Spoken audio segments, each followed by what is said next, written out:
Welcome back everyone, it's Mags, and Yomawari Lost in the Dark is the third and most recent game in the Yomawari series, released in 2022 for the PS4, PC, and Switch. I played it on PC. For those unaware, Yomawari is a fantastic series of horror games developed by Nipponichi Software, or NIS, and directed by Yu Mizukami, the same person who directed Mad Rat Dead. These games are very self-contained, featuring the same gameplay and atmosphere, but following different stories with different protagonists. The first game is called Night Alone, and it's about an unnamed young girl trying to find her missing sister after the death of her dog. The second game, called Midnight Shadows, was about the protagonist Haru trying to find her missing best friend Yui. Midnight Shadows tied into Night Alone in a lot of its side content, which was really neat. You could tell that they wanted to make this a sequel that stood on its own 2 feet, while still giving fans of Night Alone something to point to on the screen and soyjack at. But you can only keep that up for so long, as the third entry, Lost in the Dark, just focuses more on the standing on its own 2 feet part. You can tell this is more removed from the previous games, but I really respect it. I think it has more of its own unique identity than Midnight Shadows did because of that. So let's talk about Lost in the Dark. There are 2 things of note before you even begin the game. 1, there are save files. Yomawari has been allergic to those before now, just making the entire game your one and only save file, so that's neat. And 2, you can customize the protagonist. There are a bunch of options for hairstyles, bang styles, hair color, different backpacks, and accessories. And you can even name her. She does still have a canon name of Yuzu, which is input by default, so that's what I'm going to call her. You can change outfits anytime you want from the closet in your bedroom, so you don't have to worry about anything being permanent. The story has a fair bit of setup before things actually get rolling, and as usual, this section also doubles as a tutorial for the game. Yuzu is at school, and as the prompts are telling you how to run, pick things up, and carry things around, Yuzu is being relentlessly bullied by the other kids. In proper Yomawari fashion, there's no music or anything, just quiet, ambient noise while you go through the events, which just makes everything seem sadder and more depressing. Yuzu gets paper balls thrown at her, insulting graffiti scribbled on her desk, kids actively move away from her as she walks. The last straw is the kids trying to force her to eat a worm. You get an option here to either eat it or refuse to, except you actually don't have a choice because the refuse option is blanked out. Yuzu begrudgingly eats the worm because she doesn't know how to fight back. It then cuts to Yuzu on the school rooftop. And if you know Yomawari, you can guess what happens next. It's exactly as it looks like. This is a lot less graphically shocking than the first 2 games. Yuzu looks at the sky and the camera simply tilts up, showing the title card for the game, and tilts back down with only Yuzu's shoes remaining. Yuzu then wakes up in a strange, snowy forest. After walking around for a while, she meets an older girl who claims to know her, but Yuzu has no memory of her. She tells Yuzu that she's now cursed after looking at the sky from the school rooftop, but it's okay because she knows how to break the curse. Right? Except Yuzu has no memory of that either. If she doesn't break the curse by 6 AM the next morning, something unspecified but very bad will happen. This section, too, functions as a tutorial for the different ways of dealing with enemy spirits. The girl shows Yuzu out of the forest, and she's dumped into her familiar hometown again, with a deadline for finding her missing memories and breaking the curse. From here, you are totally on your own. Go crazy. Lost in the Dark has a unique structure compared to the other Yomawari games. The first 2 games were linear, but this one is more open. It's about trying to find key items that jog Yuzu's memory, and those items are hidden all around the town, so you just have to explore and see what you can find. No hints, no guides, just pure exploration. Because of this, some sections of the game can be played in different orders. It's not quite as daunting as it sounds though, because at first, much of the map is closed off by a spirit named Katori. If you enter its domain, it will simply chase you and kill you. However, finding the memory items will make Yuzu remember something about a specific place in town. Once you view one of those memories, the part of town that place is in will be lifted from Katori's grasp, allowing you to explore it and find the place in question. Those places are essentially the chapters of the game, so to speak. Each one has some big arc that plays out, and when you get to the end, you find yet another memory item that makes Yuzu remember something that actually relates to the story.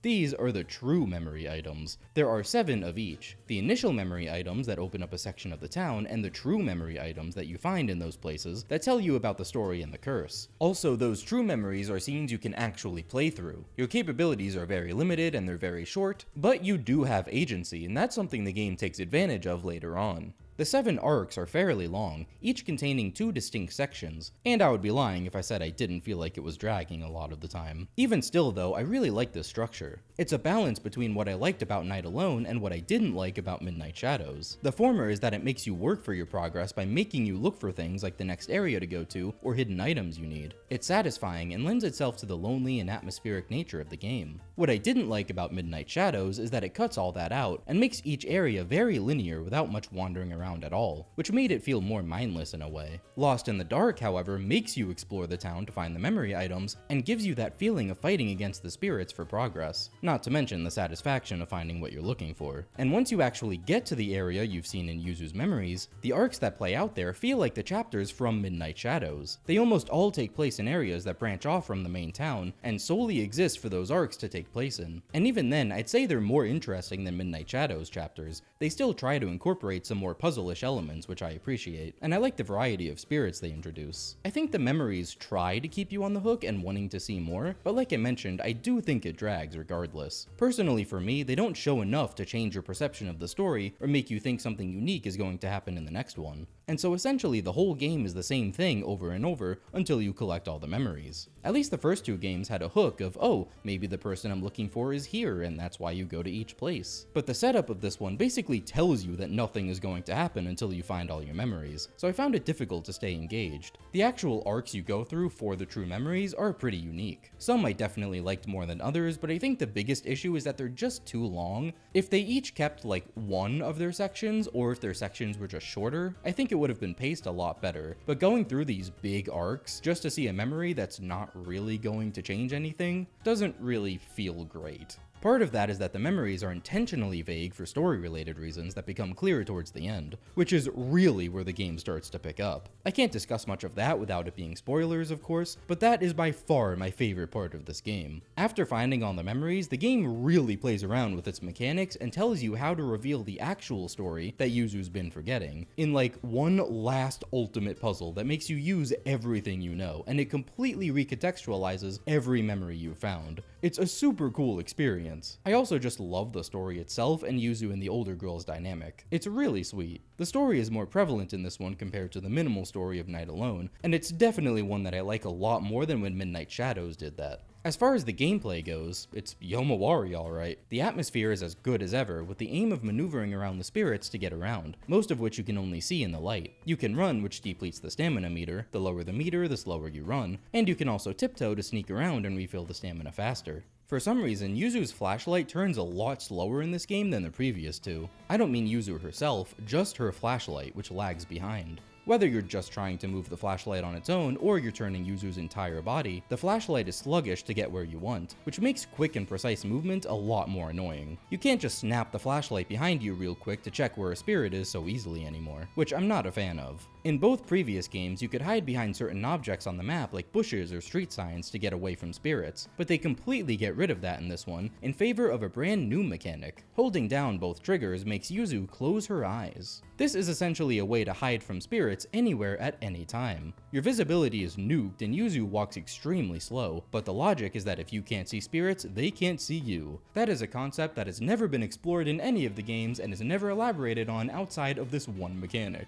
But to be fair, it is a really neat mechanic. One thing I noticed about Midnight Shadows is that there are a weird amount of spirits that will just chase you down relentlessly as soon as they see you. Some of them you can distract with a pebble, but if they're already chasing you, you won't have the time to do that in the majority of cases. There's not much you can do once you're spotted, unless there just happens to be a hiding place around. Being able to close your eyes in this game to de-aggro spirits basically solves that issue. On paper, it sounds pretty broken to be able to hide from any spirit anytime, but they do balance it. For one, it takes a few seconds to kick in after you actually press the triggers, so there is room for error. And two, Yuzu walks so unbelievably slowly that it's just not fun to always be closing your eyes to get past spirits. I'd much rather throw a pebble to distract them, or just run past normally if I'm able to. Plus, they take advantage of it by creating puzzles that revolve around it, so I'd say it was implemented super well. Weirdly, all of the spirits in this game are basically just the same set of spirits as in Midnight Shadows, and that set is a completely different set of spirits from Night Alone, and I really liked that about Midnight Shadows. So to see Lost in the Dark just use the same set is really odd.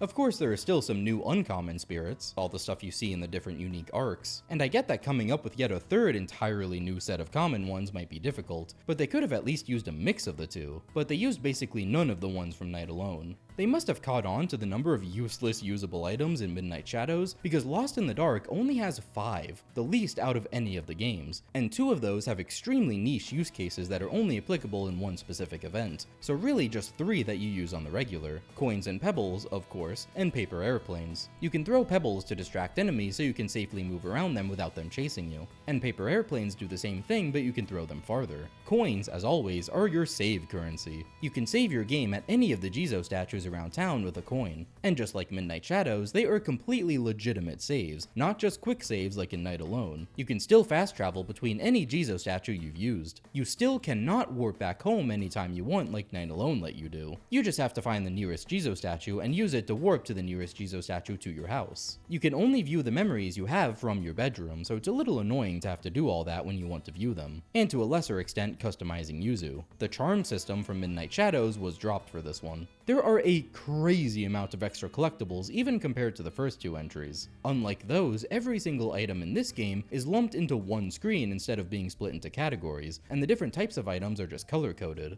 Ironically, even though there are more of them, it didn't feel like I had to go out of my way nearly as much to get all of them compared to the other games. This is because each arc you go through as part of the story in finding your memories has new events when you revisit them later to really wrap them up. These events are completely optional, but they give you more of a reason to visit everywhere again, and naturally along the way, you'll find a lot of the collectibles. In classic Yomawari fashion, many of those will have only appeared there after clearing the arc initially, or even beating the game. They still throw a lot of other random events in the main town as well, which makes exploring everything and getting those collectibles more interesting. It's basically just the exact same kind of thing as in the other games, and it's still really cool. There's one where you have to find 3 chickens in the general vicinity around a hutch, and carrying them all back to the hutch nets you a collectible. You cannot drop a chicken, or else it will die and the giant mother chicken will relentlessly try to peck at you until you, too, are dead. Then everything resets, which means you really have to plan your path and maneuver around each spirit on the way. There's one where this unique spirit walks up behind you and tells you to close your eyes, then begs you in the silence and darkness to open them while you know damn well you can't. Very spooky.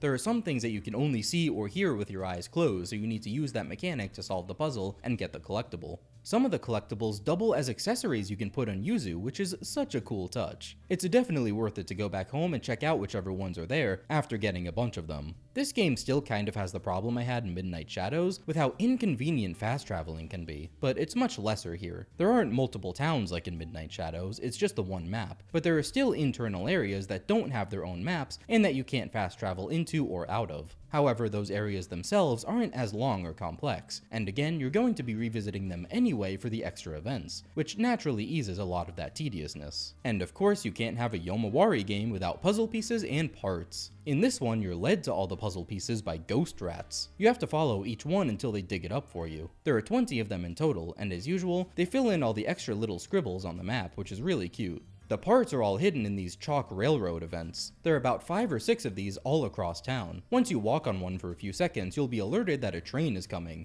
and you can't walk off except for in the middle where the chalk is smeared. After the train goes by, assuming you didn't get brutally smushed, a part will be there. Collecting all of them gets you a special collectible. Getting all the collectibles is the bulk of what the achievements ask of you. In fact, the entire achievement list is a lot easier than in the other games. The collectibles aren't as much of a chore, and there aren't as many random, arbitrary achievements to contend with. There's one for clearing this neat little event on the ship that you can redo after the story arc in less than a minute, there's one for not paying attention to the street sign here and fucking dying, and one peculiar one for seeing a monster cat. Oh god, I'm getting flashbacks. That one is pretty hidden. It's found in this one specific corner of the map that cycles between a couple of different states depending on RNG. Sometimes it can have multiple cats there, and when that happens, the calico one will turn into a monster and will kill you. I absolutely loved Lost in the Dark, just as much as the other Yomawari games. It still has the same atmosphere, gameplay, and extra content. It might be tied with Night Alone as my favorite, and may have beaten it if it weren't for the main portion of the game feeling like it dragged. But it's absolutely still worth playing for the final sections. I think it genuinely still manages to do the story justice. And if you liked anything else about the gameplay and exploration of the other games, you'll like this one too. On a related note, there is a new game by the same team set to release in the near future. As far as we know, it's a farming sim and not connected to Yomawari, but it has a beautiful art style and I'm very interested in playing it whenever it comes out. If it even does come out in English, because yeah, it hasn't been officially announced for a localization yet. This is just an NIS Japan thing so far. But if you're interested in potentially seeing coverage of that, or anything else NIS related, consider liking, commenting, subscribing, all that good YouTube stuff. I've been Mags, and I'll see you in the next one. Peace.